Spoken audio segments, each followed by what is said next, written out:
Hi, Joseph Ralston with FTH 202, week 4. This week we'll be doing work on the trigger to make it smoother, and I'll have a lighter trigger pull. Be using this Taurus 856, which is clear and free of live ammo, and the workspace is clear and free of live ammo. So first thing we're going to do is get some trigger pull measurements. So we're going to use this Lyman trigger pull gauge to get the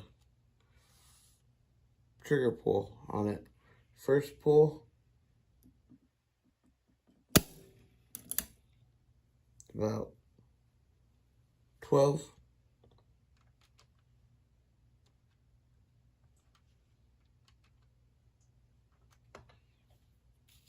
Reset the gauge.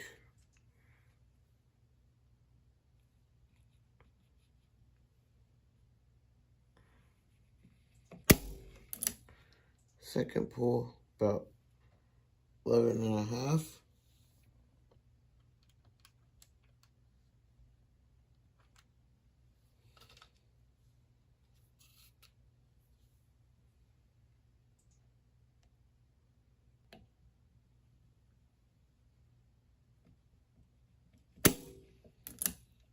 And 11 and a half again, which gives us about an 11.6 pound trigger pull for double action. Now we're going to do the same for the single action. So go ahead, lock that back.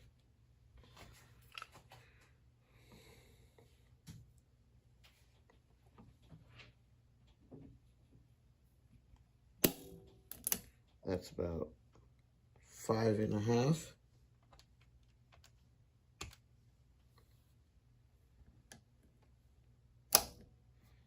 And again.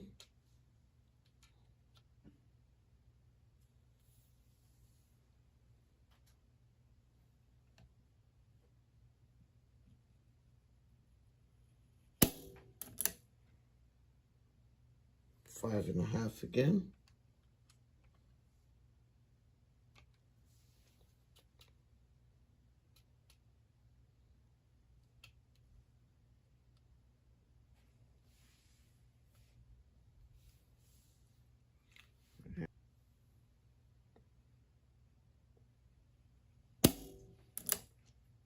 That was about 6.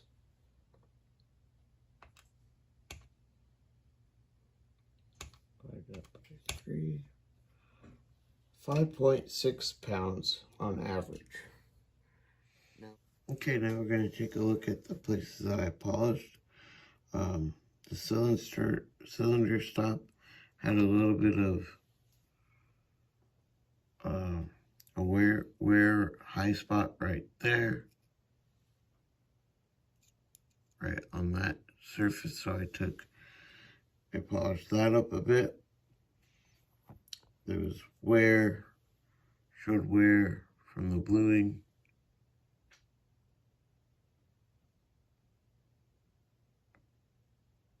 Right about there. And on the other side,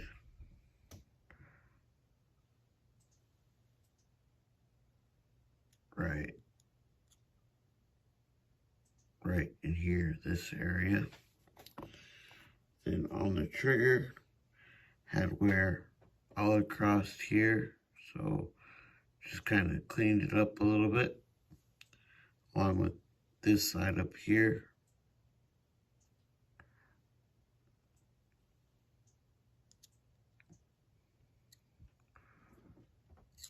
And then up here.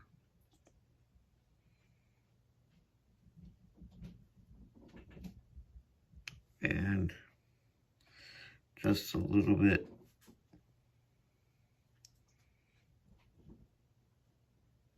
under there. Then on this part, there was wear up in this area that I polished out, and there was significant wear up on this top part right here that I cleaned up. So on the side plate itself, I just knocked down these edges because they were pretty sharp. And on here there was wear right along here that I didn't do because I had cleaned up the hammer itself along those edges. So those are the parts that I polished up. So now that we've finished the polishing and I've re-blued this, I'm gonna feel how the trigger is and then check the new pull weight on it. So there are dummy rounds, snap caps in this, otherwise no live ammo.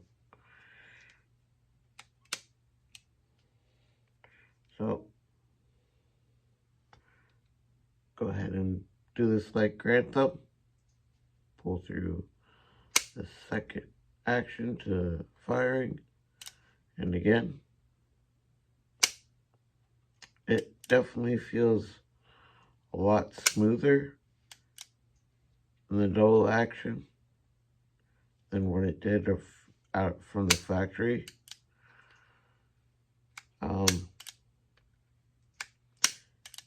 Maybe a little bit lighter, but probably not significantly lighter. Going into single action, nice crisp.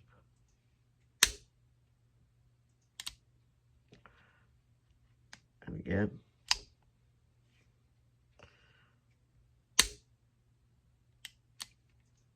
still feels a lot smoother in the operation.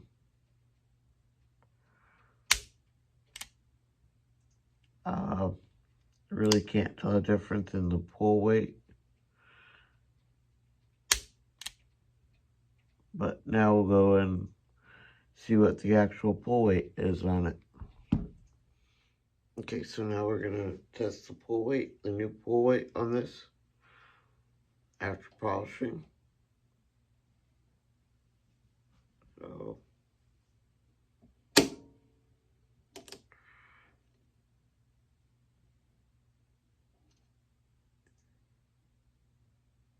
8.75.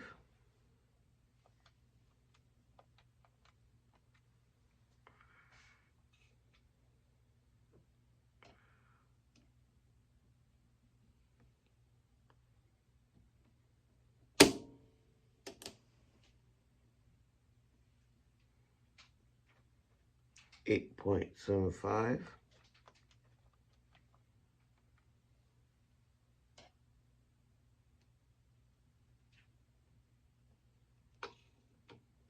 Zero that out.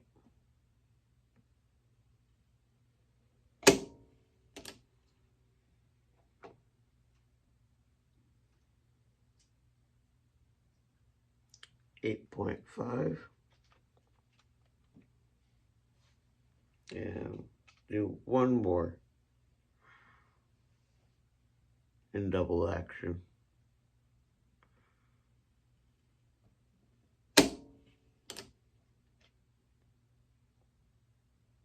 8.5.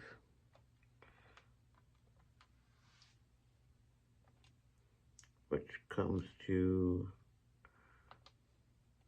an average of 8.625 pounds in double action. Now we'll go to single action and see what that.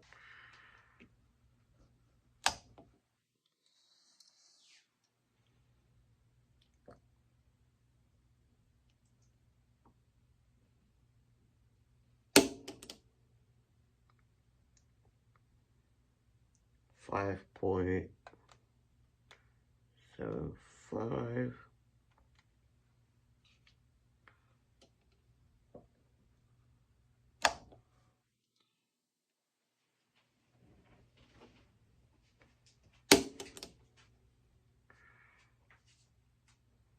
5.75.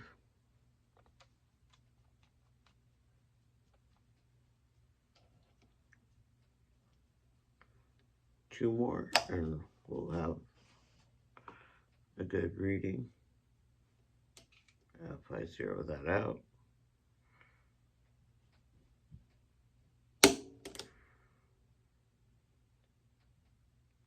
$5.5,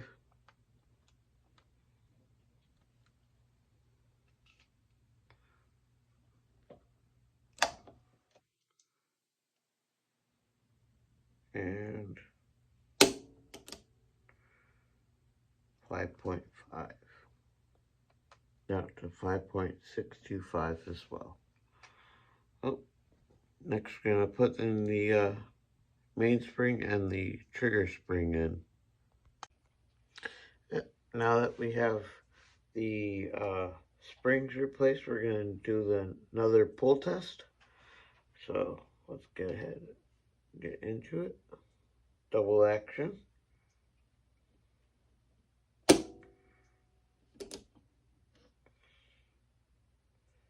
8.5.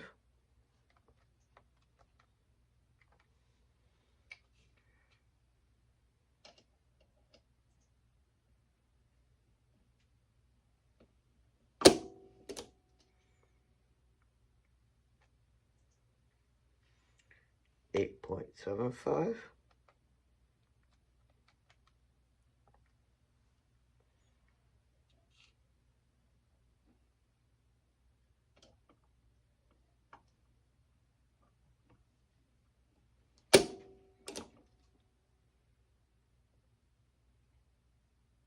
8.5.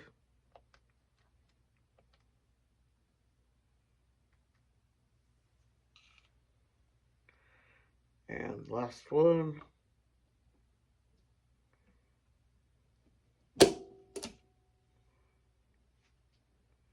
8.25.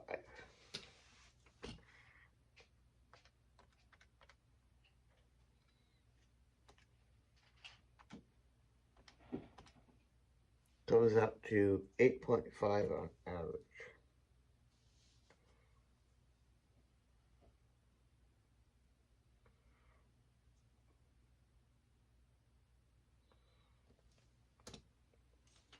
Now reset that. Going into single action.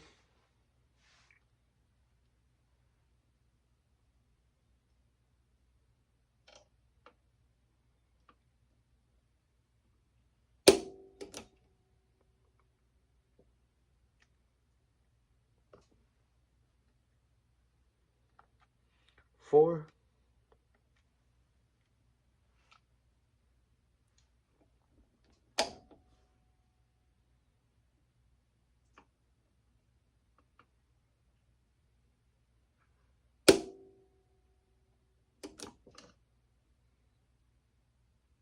3.75.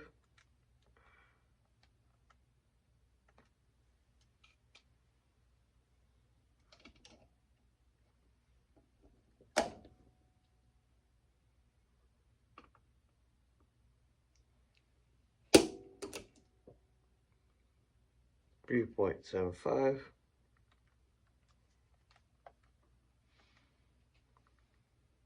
And last one.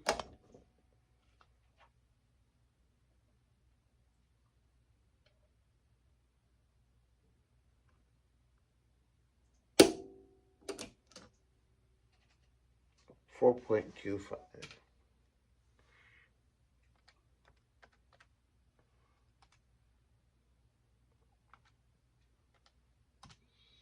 Get a total of 3.93 pounds for single action. Now to go to head spacing.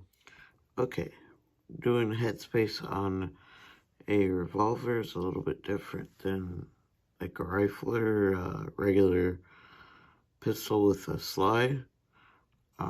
You'll be measuring on each cylinder but for this video, I'll just be demonstrating on one.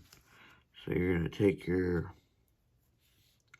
first you're going to take your pencil and mark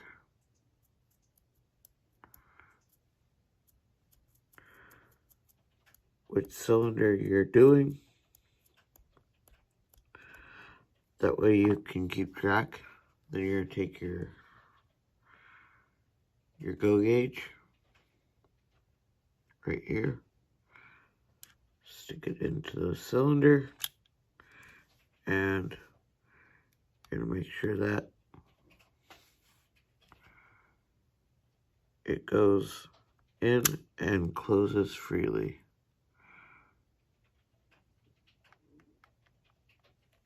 Like so. Next, you're gonna take that out and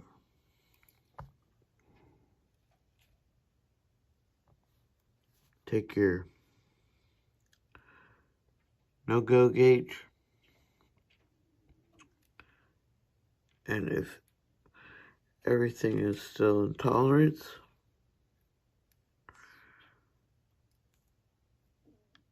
you should not be able to put that no-go gauge through with any pressure or anything at all, like so.